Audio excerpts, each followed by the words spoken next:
Hello. Hello, Jamie. Is that a real background or is that a fabricated background? It is. Here, I'll show you. Oh, he's really there. He's not running into a Google background. Oh, look at you. That's so cool. It's a real background. Finally, something that looks nice, right? It doesn't look like a prepper's basement. Blink once if you need someone to rescue you. Those of you that have been watching video and see Peter's nice background of our podcast and Jamie's ever-changing background from... I know, I need to run a note to send you back. Prepper's garage to public library to now our house in Lake Tahoe, which, you know, what's the book? It could always be worse. So funny. Yeah. Let's see here. We had Adam Swinyard this week. We did have Adam Swinyard this week. When did you first interview Adam Swinyard? That's a good question. A couple of years ago, I think. He was in maybe second season. I'm excited. I was excited to listen to it. This is, you know, it's interesting. Were Greg and I season 2? Yeah, we were on season 2. And you had Adam season 2. That's right. Correct? Yeah. Yeah. And I don't know about you, but it's like anytime I listen to this conversation, for which I'm super excited for guests to listen to, because he gets into this rhythm about public education and you can't help but to say, like, put me in coach. Where do you want me to be? I'll go do anything. Yeah. It's just this promise that we make to people around public education, which couldn't be even more important than ever based on the fact that right now in our nation, there's news of $6 billion being pulled from public schools, that after school programs, that all these absolutely necessary safety nets to allow families to do their thing so that schools can support kids. And I don't even know where to go. It's probably not the way you want to begin, but it's very much like a dystopian novel at this point. It's like, what is happening? And so I hear Adam, and I hope that those who listen will hear him talk about, he'll talk about the pandemic and their work. He'll talk about really the promise that we make to families and to communities and the promise of public education. And if that doesn't get you motivated, I don't know what will. I mean, it fits right in with our approach, or my approach, our organizational approach around that public schools aren't public until they serve everyone. And that, you know, that's his thought. I really enjoyed some of the ways in which he talked about leadership, particularly systems leadership, which you guys sort of dig deep into. So let's listen to Adam and circle back and talk about systems leadership. Let's do it. Yeah. You're listening to An Imperfect Leader, the Superintendents and Leadership Podcast. I'm Peter Stiepelman. I'm Jamie Monson. And we're so glad you're here. All right, we'll see you in a minute. Today on An Imperfect Leader, Dr. Adam Swinyard is my guest. Adam has experiences at all levels. He taught at the elementary and high school levels. He's been a middle school principal and associate superintendent. And since 2020, he's been the superintendent of the Spokane Public Schools in Spokane, Washington. And Dr. Swinyard was recognized as the 2023 Washington State Superintendent of the Year. So Adam, welcome to An Imperfect Leader and congratulations on your recognition. Yeah, appreciate that. Thanks for having me. So Adam, I've always said that there's a special place in heaven for anyone who has worked as a kindergarten teacher or as anything in a middle school. And as I have learned more about you, recognitions for excellence are not new to you. One in particular caught my eye. I saw the AERA, the American Education Research Association, that they awarded you with the Research on Superintendency Dissertation of the Year Award. And that's really a tremendous honor. AERA is quite an intellectual group of folks.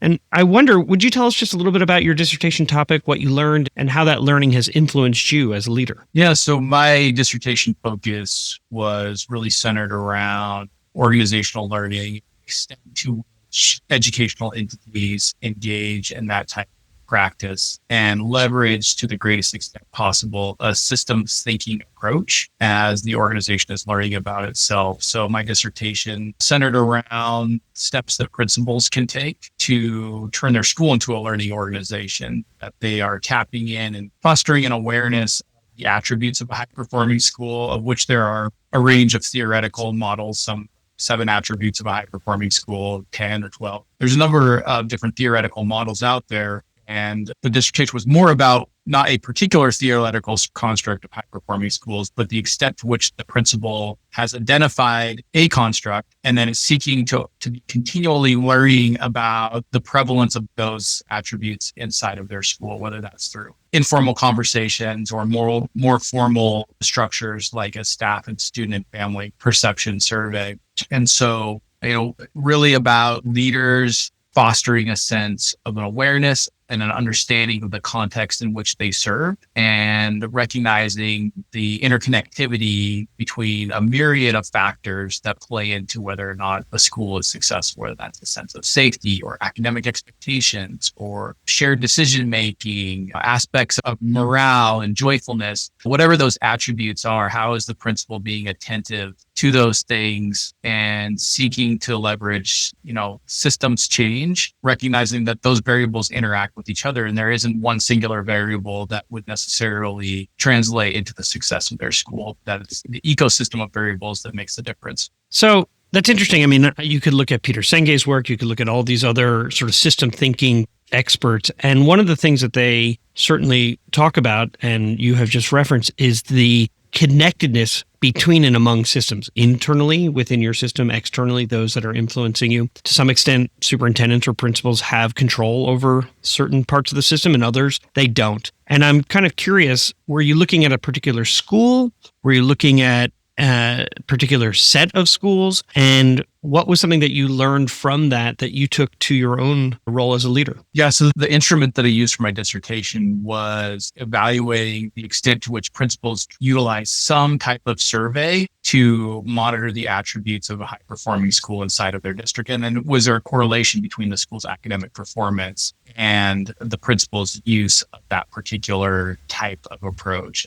Are you saying something like, so you might do a Likert scale or something like that, where you're asking people, do you somewhat agree or disagree? And then wondering whether or not, if there is psychological safety in that school, how did that compare to how students were actually performing, or looking at attendance of kids or attendance of adults or those types of things? Yeah. So the dissertation instrument was about whether or not the principal was engaged in that type of behavior. Whether do you annually distribute a survey to your staff? Do you incorporate the results of that survey in your school improvement planning? What type of attributes are you measuring or variables are you measuring inside of those surveys? And so the dissertation was about, do principals who engage in that type of practice, do their schools perform at higher levels than principals that don't? And there was a statistically significant finding in my particular study. Principals that are engaged in organizational learning, their schools demonstrate a higher level of performance. Oftentimes, and this is true not just in education, but it crosses sectors. We organizations can sometimes fall into a pattern of relying on the most simplistic approach. And in education, we usually attribute deficiencies in performance historically. I think, although this is starting to evolve much more, particularly post-pandemic, is the problem must be related to curriculum, instruction, or assessment. And if we change something relative to curriculum, instruction, or assessment, then the school's performance would improve. And I love that my favorite analogy to this example of this is actually not related to education, but I think it's very concrete that, let's say that you're the CEO of a tech company. You have a monopoly on the market. You have the product that no one else has. You have the best product. There's no reason that you should be worried about any of your competitors. And so your particular company, your product goes onto the market, sales spike, you're making lots of money, moving lots of product, and then all of a sudden you see this dip in sales. Typically, when businesses have a dip in sales, what do? They lower prices and they market more. And so the business lowers prices and they market more, and then sales then go up again. Well, then subsequently, then they dip back down. There's this other peak and valley. And so when the business engages in organizational learning, what they might learn is it really has nothing to do with the price point. It really has nothing to do with the marketing, but the fluctuation in sales was really an issue with the business's distribution center. And there wasn't enough capacity in distribution that when sales came up and demand for product went up, then the distribution center became overwhelmed, couldn't deliver in a timely way on the product, and then customers got frustrated and stopped buying it. For those who like system thinking, he's referencing a stock and flow map. Anyway, keep going. Yeah, exactly. So I like talking to school and school leaders around that example, because I think sometimes it's helpful to step outside of our current context and think about problems in other settings and then try to come back and apply them. And so I often share that example with principals and then talk about how much time are you spending in your school improvement planning process about curriculum, assessment, and instruction? What data are you looking at?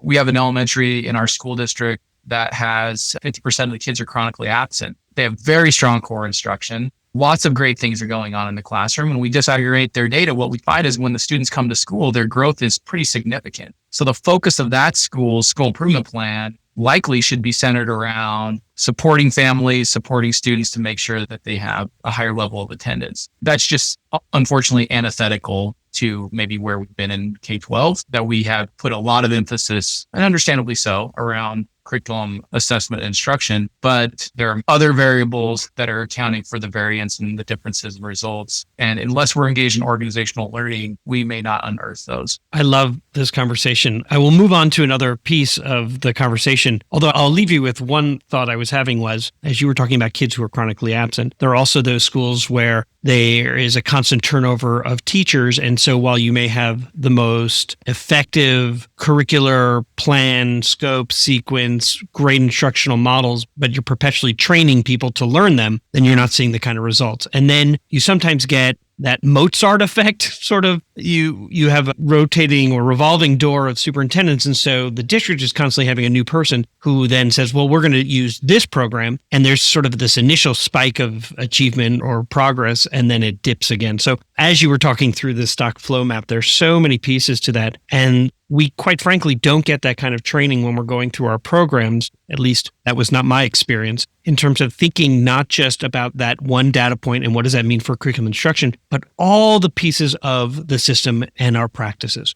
In the leadership model that I use to advise others, there is a dimension called leaders learning work. And that's really the mind or brains of an organization's work. And inside that dimension is a term using the power of language. And in learning more about you, you really appear to apply the power of language. So story, you just framing, metaphor, the example that you just gave in terms of the tech company, stepping outside of the educational realm and using another scenario as a way to frame a situation, casting an image for others. What does a shared image look like? And so I get a sense that you really do apply the power of language to accomplish what can really be tough nuts to crack. So as a leader, how do you use language, things like scenario building, to help others arrive at that shared image of what success looks like? Yeah, well, I think there's never been a time in the history of public education where it's more important for us to tell the story and tell the story about the great things happening inside of our schools. And, we talk a lot in our district around we need more mirrors, windows, and doors. We need mirrors for kids to see themselves in the curriculum, see themselves in the adults that are working with them.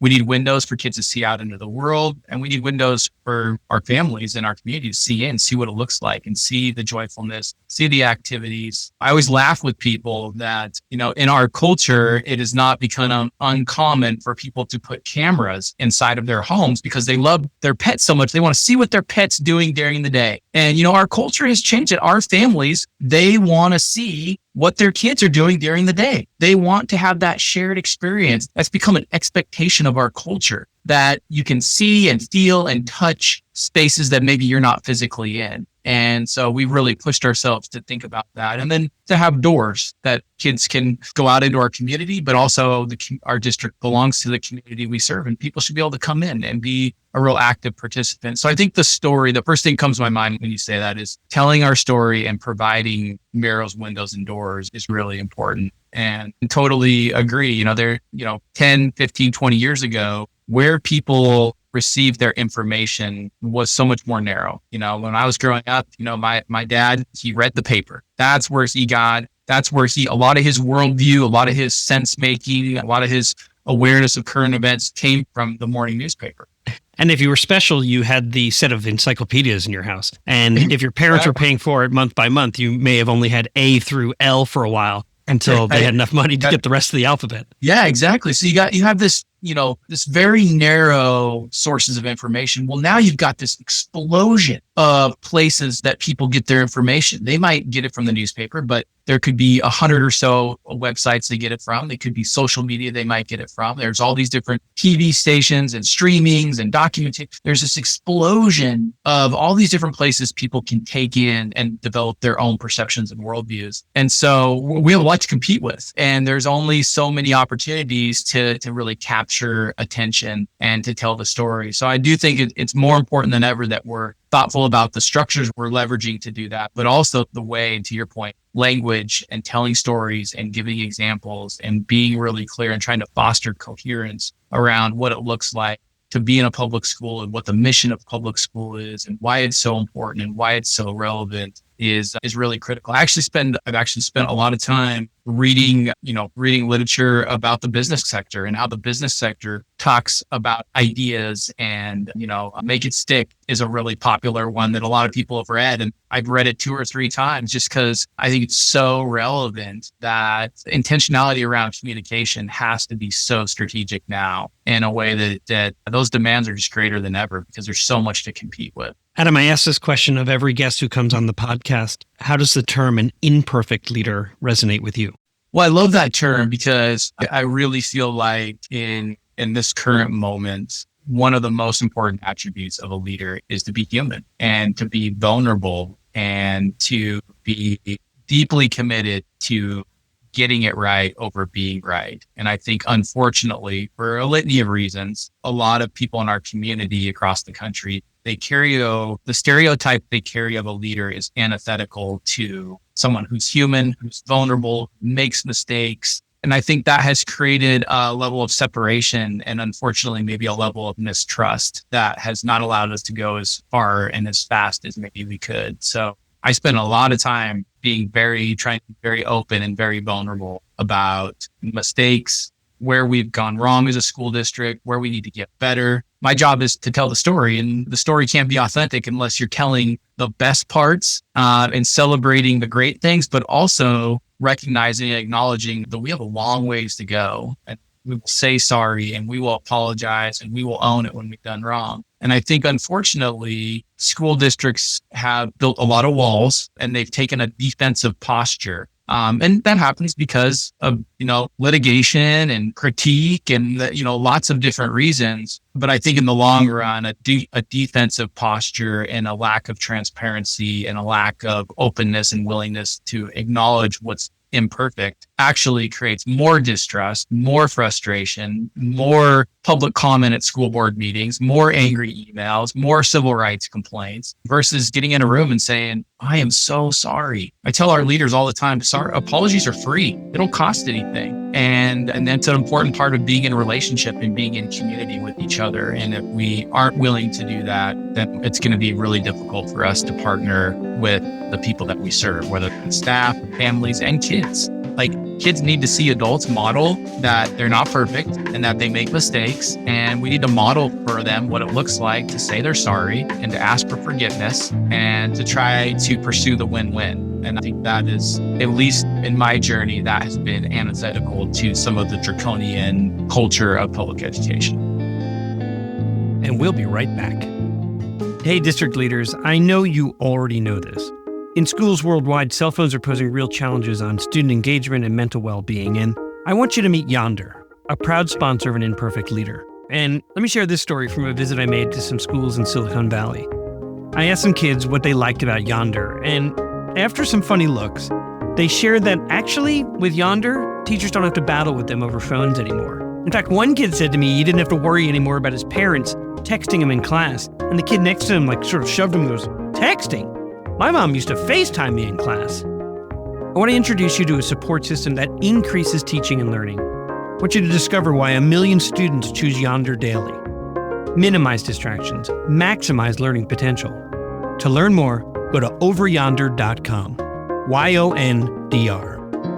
We're back for segment 2 of An Imperfect Leader called Imperfect Leadership and After Action. My guest today is Adam Swinyard, Superintendent of Schools in Spokane, Washington. And in this segment, we ask our guests to deconstruct a decision that they had to make and discuss. So, Adam, what happened? Yeah, well, it's not hard when I engage in reflection to quickly get situated in some point of the pandemic, just because it was so dynamic and it was so unprecedented and there were so many opportunities for new learning. And as awful as that experience was for so many, I do think that there's good fruit and there's good learning for us to derive from it. And our district took a very consistent approach in a community that was very divided around following guidance of our local public health officials. And we just, we're very steadfast that, no matter what, we're going to do what our local public health officials said. Yeah, well, while you have your doctorate, I mean, could you imagine they say, so are you an epidemiologist? No. Are you a virologist? No. Are you an infectious disease expert? No. So you felt like you could do something different from what your health department was saying? Well, yeah. I mean, so anyway, sorry. I'm going to use this as my own therapy from being a superintendent during a pandemic. So I'll try not to interrupt, but yeah. Okay, sorry. Yeah, and that was, and our message was really consistent. Like, we have 30,000 kids and 6,000 employees, and we have always followed the guidance of public health officials as a core principle for keeping our staff and our students safe. That's always how we've operated our school district. We've never deviated from that. And we're not going to start doing that. So whatever public health officials say, that's what we're going to do. And there were moments of the pandemic where that really frustrated individuals that wanted more significant safety measures and precautions in place. And there were moments of the pandemic where that really frustrated open school advocates, because at one juncture we were full distance learning. And then, we ended up being the largest district in the state with the most kids in classrooms participating in person instruction. So we had points in time where both perspectives were challenged by that public health approach. And so I think my learning and my takeaway from that was, when you're in a crisis, it's really important to try to look back on and reflect on what have we historically done? Is there anything about our historical practice that we can apply to this moment? And not all of it's applicable, because there's obviously some pretty enormous differences to what COVID presented to us. But then to be able to be very consistent and very clear into the rationale. And as I had lots and lots of conversations, what I think helped us move forward in a way that didn't further polarize a really polarized situation was being able to be really consistent, really clear, and to be able to explain the why. Like, why are you doing this? Why are you making these decisions? And we were steadfast, never wavered. I have a single school board member that ever wavered. I never wavered. It was the same consistent message every single step of the way. And I think at the end of the day, although there were, again, points in time where people were really frustrated, I think ultimately it fostered a lot of trust, because in a crisis like that, and I think in many crises, one of the most detrimental impacts to how people are feeling in those moments is a loss of control. Like the world doesn't make sense anymore. I can't control the situation. And being able to predict what's going to happen next intersects with feeling in control. If I can predict what's coming next, then I feel like I have some sense of control and the world is in some semblance of order. And so by being really consistent and being really clear, even though people didn't agree, I think it helped lower some of the emotion out of it, because then we became predictable. So every time there was going to be a state announcement, or every time there was going to be an update from our state Department of Health, people in the community basically are like, well, we don't have to wonder if our school district is going to send kids back, or if our kid's going to, close schools again, because whatever the Department of Health says, that's exactly what Spokane Public. So they were able to start predicting our behavior, and the predictability fostered trust, even when there wasn't agreement. And so I learned a lot of how important it is as a leader to be clear about what you believe, be clear about your why, and then be consistent in your messaging and the language that you're using. And I mean, I literally used the same words and the same type of email. I mean, I was actually thinking the other day, like, I just used to spend all day Saturday responding to emails, and I personally responded to every single email I received.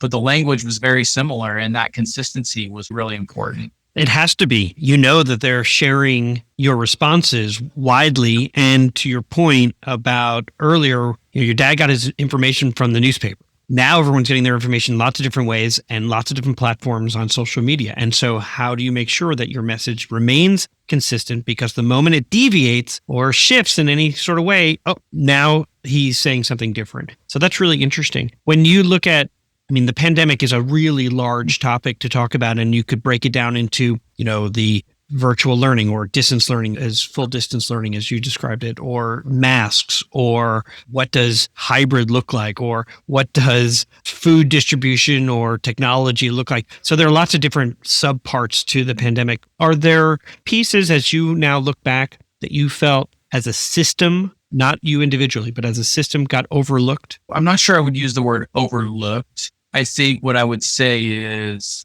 the ability to anticipate how people are going to respond when they're in crisis, almost impossible. And so you may have employees that are just usually just very level, very pragmatic, and they were just inconsolable and erratic in kind of how they're moving through the world. That's interesting. So systems thinkers do consider the different perspectives that people bring to a scenario. And that's interesting from the perspective, and I hadn't thought about this, is that when you're making decisions, you often anticipate how are different people going to react to this. And yet this was unprecedented, and people were scared, and they're seeing images. And quite frankly, the pandemic sort of started in Seattle and in New York. And so the rest of the nation was sort of watching what was happening in Washington State and New York State and trying to come to some conclusions about, well, is it going to come here or is it not going to come here? Those types of things. And so anticipating how people are going to behave was difficult. And I can't say that as a superintendent leading in that time, I took a step back to say, how are our people, how is their fear and anxiety going to manifest in such a way? And what are some things that we can do as a system to sort of meet their needs? Is that what you're sort of referring to? Yeah, absolutely. I think that's exactly what I'm referencing. And, usually we develop where we anticipate how people are going to respond based upon what we know about them and their pattern of behavior. And that's what made it so challenging, is the pattern of someone's behavior historically was not necessarily predictive on how they were going to feel and behave during the pandemic. What resulted from that I think already aligned really closely with my values and what I believe about leadership, but it deeply reinforced it, is how important it is to be able to be in spaces with people and listen to them. And just the ability, the humanity of feeling heard and listened to. And we had some really intense school board meetings that were pretty dynamic in nature. And what I started doing about halfway through the pandemic, again, this is kind of back to not taking a defensive posture. As soon as the meeting was over, I would get up and I would walk into the middle of the room and I would just stand in the middle of the room. And, some people said, maybe not super kind things and then would walk out the door. But inevitably, every meeting I'd be standing there and there'd be 15 or 20 people circled around me. And I would just stand there and listen to them and talk to them. You made yourself accessible. Yeah. And in that I think helped us turn that type of behavior, helped us move through without further polarizing and kind of harming relationships in a way that in maybe other places, they're still trying to work their way back because some of the relationships and trust were so significantly ruptured. What did you learn about relationships, or what new relationships were formed? Well, what I learned specific to relationships and leaders is, and this is, again, something that I've always believed, but the pandemic really pushed us to think deeply about it. An example is we had a number of principal openings from my tenure for retirements and pandemic and just all sorts of different reasons. We have 56 schools, and every year we usually, year in, year out, decades, usually 4, 5, 6 openings. But we've had a pretty significant number of principals come into our system, and we completely redesigned and reimagined our principal hiring process. And we developed it all exclusively around emotional intelligence. And so we screen for emotional intelligence. We ask interview questions about emotional intelligence. When we get feedback in forums, we're looking to get feedback on people's perception of the candidate's emotional intelligence, because everything orbits around relationships, whether it's a labor dynamic or a coalition building dynamic or a student dynamic or a race dynamic. Everything orbits around relationships.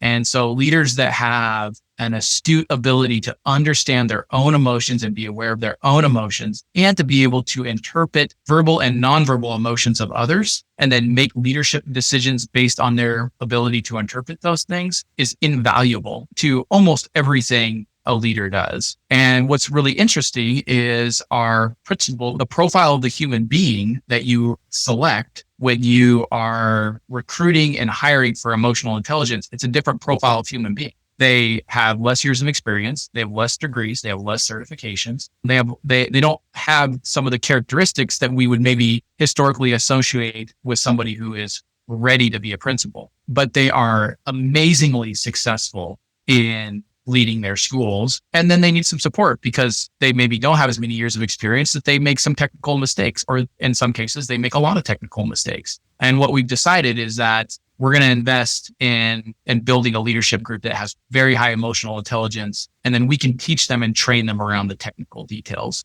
But the extent to which you can teach emotional intelligence is obviously much more complex than how to submit their annual budget. And not that you can't, and not that you can't nurture it, but that is a decision that was directly derived from our realization during the pandemic.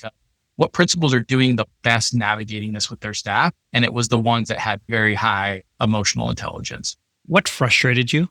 What frustrates me maybe the most, and this is not just a pandemic thing, is I am somebody that believes unapologetically in the dream of public education.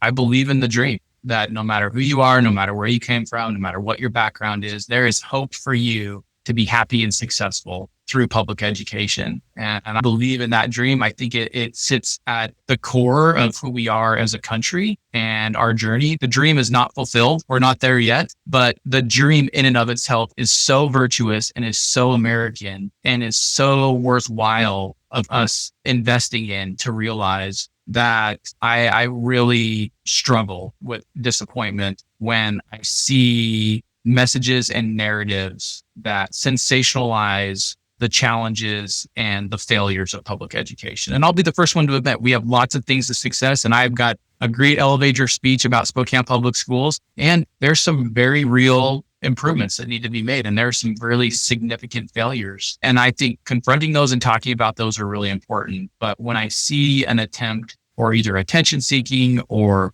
profit or for the number of clicks, when I see things sensationalized, that I'm very troubled by that.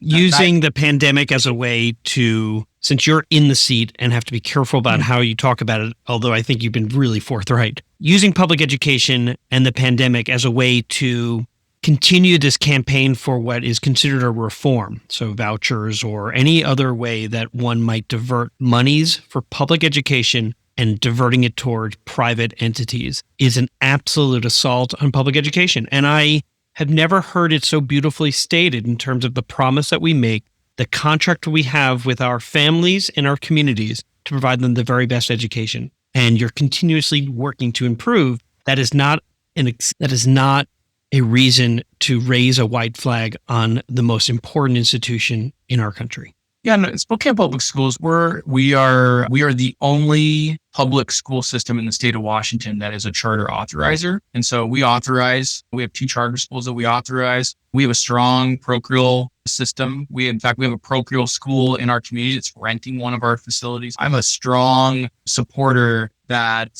we should be exploring different options, as long as we are all entering into those spaces, being very open and authentic around the successes, the importance, the failures of all aspects of K-12 education. Yeah. Well, you're talking about authentic and genuine partnerships as opposed to 2 independent systems that are engaged in parallel play, and where one is sort of punished and the other only accepts certain kids. And I was interviewing a leader in Baltimore, Maryland, charter school.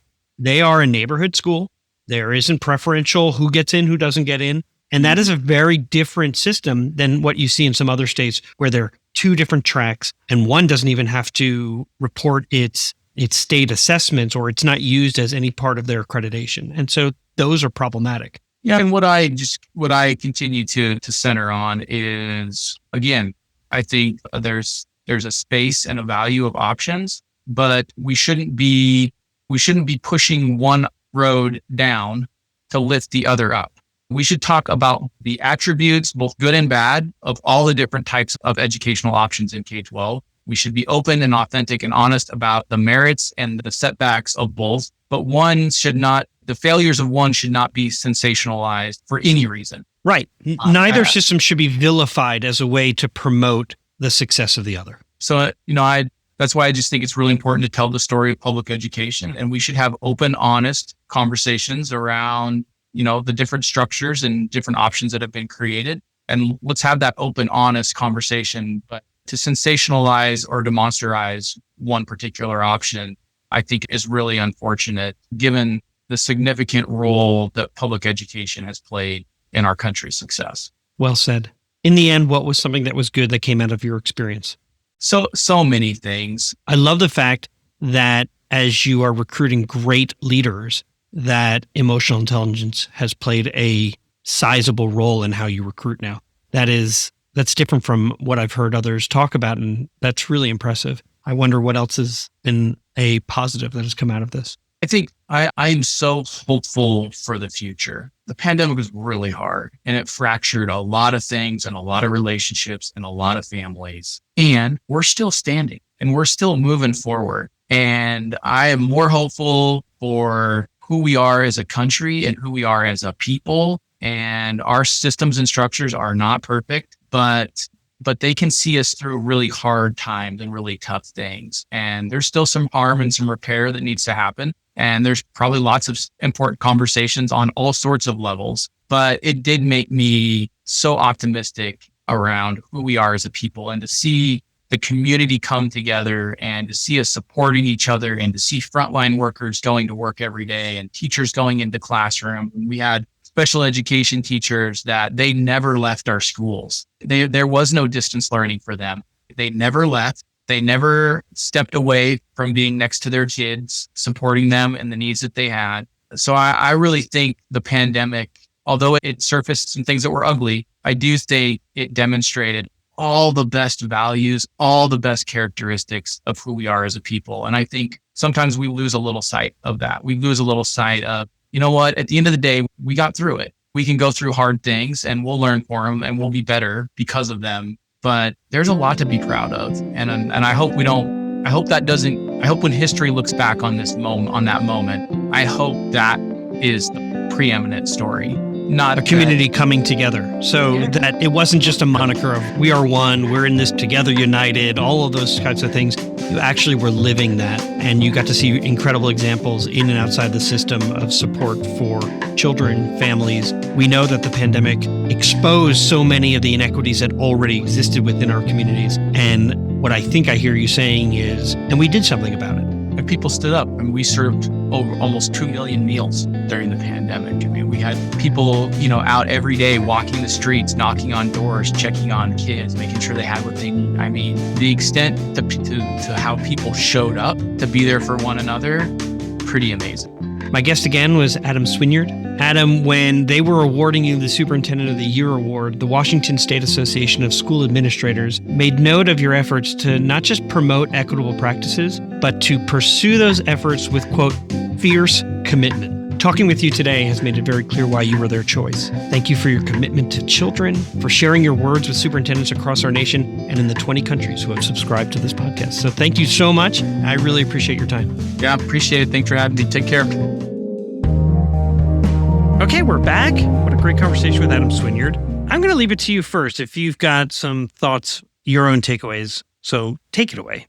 A previous guest, former Superintendent Marlon Stiles, talked about overwhelm with the positive. And even though that's not how Dr. Swinyard talked about his work, I see an overlap here. And he basically said, you asked as a leader, how do you use language? And so I will say this question is better than the post-it of why didn't you ask? So the Jamie post-it of why didn't you ask? This question can go away. So what is my new? No, it doesn't go away. I actually have something connected to that too, about it going away. There's no go away. But I loved this question. And so my question to you is, how do you use language? What is the approach to the use of language that you would give as a mentor to young superintendents? Oh, I love it. So I would say the power of language in lots of different ways. One, you create meaning or create clarity when you use things like metaphor as a way to sort of help.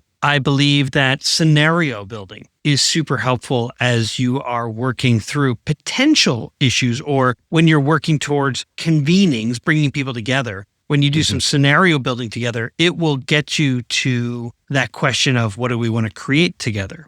And using a story, using symbols to story to really hammer home a value or an ideal can be so much more helpful than a more sort of didactic declaration. This is what we're doing, as opposed to here's a story, or here's an example. I think in a previous conversation, we talked about being the town crier, right? And so by using story, you're emphasizing what you value in a way that highlights the good work of others. And so it becomes less of this top-down coaching for compliance sort of approach, and really leveraging story, scenario building, metaphor, those types of things. And so Adam used metaphor in a really, I thought, important way. I've heard people talk about mirrors, and I've heard them talk about windows and things like that, but he really talked about we need more mirrors, windows, and doors. And he didn't stop there. He started to say mirrors, so students see themselves, windows, so that communities can see into the school,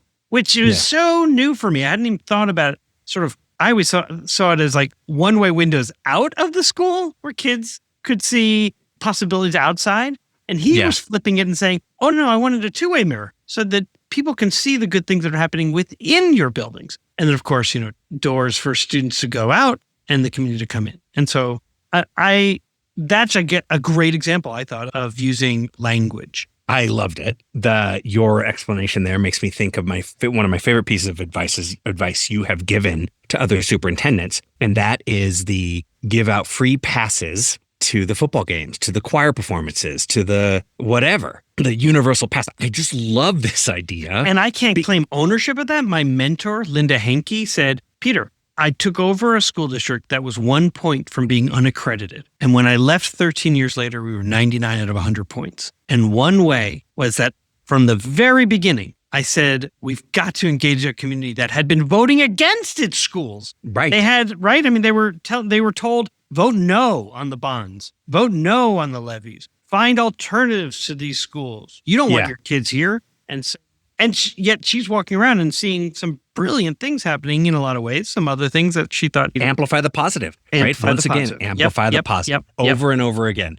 And so that's the example of the window in. That's a great example of a concrete, clear action step of a window in. I also thought early in the conversation with Adam, the metaphor that he uses of the tech company, I was like, this guy's a geek. This guy's a complete geek. And you loved it. Oh, well, let's take an example of, I was like, I know which stock charts you're talking about. I know how this works. Oh, the stock flow? Yeah, the stock flow. I was like, oh my God. He was an AERA Dissertation of the Year award recipient. Well, I want to get to that. I definitely want to get to that, to his research. But the thing that I thought was interesting related to the metaphor that he uses here in relation to the tech company was it leads to the purpose of any coach's work, so my work, but anybody who's supporting schools, and that what we want schools to be able to do for ourselves, which is difficult to do when you're in it. And that is, who's helping you ask different questions, right? Who's helping you ask? So when they ask questions about curriculum, assessment, and instruction, although I'll probably push on some of that sometimes, I feel like assessment gets lost all the time.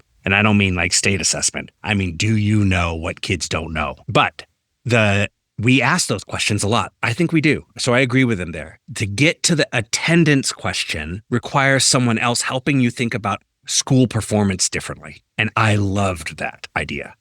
We talk about this all the time. You and I, probably one of the ways in which we vibe the most is like, oh my God, have you seen that school? What about this school? That school did this. Like, we're constantly vibing off of these examples. And this is just yet another example of a school thinking about dealing with school performance. If the kids are there, they do great. I'm like, oh, that's so interesting. So your question isn't about instruction. It's about, well, how do we get kids here? Or even better, let's start and figure out why they don't come, and then what it is that we might be able to provide in order to support them to come. Yeah, I mean, I hear that. I used to perseverate. So that's why I came up with the term active negative data, because I would perseverate on why don't kids come to school? And I would rather ask, why do they come to school? And then how do we find more opportunities to provide that? So I think a lot of times when you look at schools where kids are actively there, they're coming to school, it's because they've been given choice. There's a sense of belonging. There's a sense of joy. There's respect. I mean, for kids, not respect for the adults. There's respect for the kids, which sort of makes you imagine there's also support between adults and adults to kids. And so then it's, how do you get more of that? how do we get more of that? I mean, so you say a kid comes, look, you may say, yeah, but Peter, if a kid doesn't have reliable transportation, that's why they're not coming to school. So you got to know, what are the barriers to coming to school? Not just, do you feel like you belong? Right. Because a kid will be like, yeah, when I'm there, I feel like I belong. But I can't I love get that there. place. I can't love get that there. place. But who knows what this goes to the later in the conversation is after action review around COVID. And I have some thoughts about that too, but you don't know. People are dealing with things that you don't know regularly. Yeah. And that's so a question that maybe it's a flip in terms of talking about language, is to say, to know their stories, right? So, So tell us about every bit about your day on how do you get to school. And it's like, well, I rely on public transit, but you know what? It's unreliable. You can start to extrapolate or at least pull out what are the barriers to getting to this place that they love. They love to be there. And so, I mean, sometimes I got into slight arguments with like the attendance clerks who would say, we need to send this kid a letter because he's been late 70 times or something. And you're going, but he's getting here every day. Just to get here is a real challenge. We should be celebrating this kid as opposed to sending some sort of menacing letter that says you were late again. And so now we're going to, refer this to the juvenile office or some other nonsense, because that's how sometimes schools who don't take a step back to think about the experience of being a child and the challenges for some families. And it's how systems work. Systems are set up, and so we create automatic letter. We had Leo out for doctor's appointments or something, and at a certain number of absences, he was out. Oh, also his grandma died, and so he went to the funeral and the wake, and so he's been out more days than but it triggered the absence letter, and so we got a letter. Here's a good example. Also, if we're personalizing it. Yeah. The Jewish holidays are always in September, early October. The two big ones, right? Rosh Hashanah, Yom Kippur. Yom Kippur, yeah. And so I would always get a letter also because my kid had missed 2 days of school right at the beginning of the school year. And that's not going to be indicative of how his attendance is going to be the rest of the year. But, oh my gosh, 2 out of like the first 8 or 10 days. Whoop, whoop. All right. So can we switch to his after action review a little bit? Let's do it. Okay. I want to actually get to, first of all, I think it was funny. Basically, his after action review was COVID. That was the entirety. It wasn't something necessarily specific. It was just, this was hard. Yes, it was. I particularly enjoyed when he said, it was hard to predict how people would respond. Well, and he's in a, university town, a real city, as well as, it was very much like Columbia. I was there recently and I was like, oh my God, it's like Columbia, Missouri. University town, real city, rural in a lot of ways, and on the Idaho border. And so it's just, So he was really careful about talking about his experience. He's a practicing superintendent. But yes, it's great. I thought, it's fine. The outcome was my favorite part. So his own reflections about the outcome were really great. And what he talked about, he said, what resulted from this? Well, it was already aligned closely with my values and what I believe about leadership, but it reinforced how important it is to be in spaces with people and listen to them. His move from the board sitting on the dais to coming down to the center of the room after the board meeting had closed. This can't emphasize how much these are those simple things. It's here's a laminated pass. Move your body and put your body in the center. Will it all be positive? No, he says, no, I got a lot of negative. But by doing that, I built trust. The physical body, his physical presence in that space, let people feel connected to him. Yes. I heard him say it and I thought, dang it, why didn't I do that? So good. Why didn't I do that more? It's a basic. Somebody would say something and they would leave the room and I would follow and talk to them in the hallway. But I had that was just one-on-one. Right. And how meaningful it would be. There's the visual, right? The optics of being able to be seen as available and not detached, as well as the practical of being able to provide people answers in real time that allows people to even see each other as humans. Because as a board meeting, Robert's Rules of Order is not set to actually build relationship. Right. That's Public comment does not get a response. It's thank you. Yeah, exactly. And all he's doing is saying, I'm using this structure in order to get some policy decisions done, to debate particular ideas, et cetera. And now we're closed and I'm coming to talk to people. I'm going to listen to some folks, which led to the completely new way, back to asking different questions, new way of analyzing how they interview principals. And it resonated so much for me because Greg and I and our colleague, Dr. Aaron Johnson, are writing a book about principal development and principal support.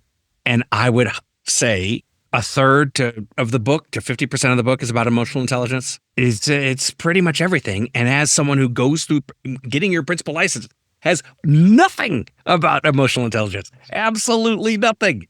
And so you come in and you realize, and especially now as a coach of principals, I realize the leaders that are stronger just have more emotional intelligence. They've worked on it. I totally agree. He says, we can teach them and train them around the technical details. Right? Totally. But everything orbits around relationships. Everything. I was like, done. Drop mic, walk off. Totally. Right? Exactly. Yeah. Yeah. So I wrote down when he talked about this in relation to emotional intelligence and listening, being a better listener. Being a better listener builds those relationships, or is a skill of emotional intelligence, high levels of emotional intelligence. And the two beginning steps that I usually tell leaders to consider. The first, let's say before the first, the pre is move your body. Put your body closer to the people that you want to connect to. Number 2, shut up. Don't talk. That's all you have to do. Literally, just don't talk. If you don't talk, you create more space for other people to talk. That's everything. That's step 1. Step 2, can you slow your brain down, your own emotions that are happening for you, to hear how they experience it differently from you? Just to notice them. You don't have to comment on them. You don't have to, nothing yet. Just notice how they see it differently. Because if you do that, you get this much closer. You get so much closer to their story. Love it. So that was wonderful. That's it. That was wonderful. I think that actually really complements or stitches nicely to the last thing I wanted to say in terms of Adam's call for championing the dream of public education. So Here's what I wrote down, exactly what he wrote. No matter who you are, no matter where you came from, no matter what your background is, there is hope for you to be happy and successful through public education. And so I was so moved by that, and I continue to be, particularly now. And so anyone who's listening, I just want you to continue to keep fighting for public education, keep fighting for our kids. And it really is a fight. I hate to say, keep working towards it, but right at this moment in time, it's a fight. And so I think we'll end there for this week, and I will see you next week. And I guess what I would say, this is so silly, but if you do want to make a comment, give us 5 stars, and then tell us what your hope is. What does it mean, championing the dream of public education? What does that mean for you? So I'm going to put that out there in social media this week and just kind of ask people, define it. Let's just get a groundswell of reminding us what we stand for, the promise. I love that. So this is why we're friends, Peter, because we're both so deeply committed to public education. It's a value. It's an ingrained value of who we are. The bedrock of everything we believe in. So yeah. Alrighty, Jamie. Have a good week. See you next week. Yeah. See you next week. Bye. Music for The Imperfect Leader was written and arranged by Ian Varley. Sam Falbo created our artwork, a wood print inspired Daruba doll butterfly. Remember, imperfect leadership is not a scarlet letter. It's a badge of honor. It recognizes that serving as a lead learner is about being a vulnerable leader, an empathetic leader, a compassionate leader. We are proud to be imperfect leaders, so join us next time for another episode of Imperfect Leader, the Superintendents and Leadership Podcast.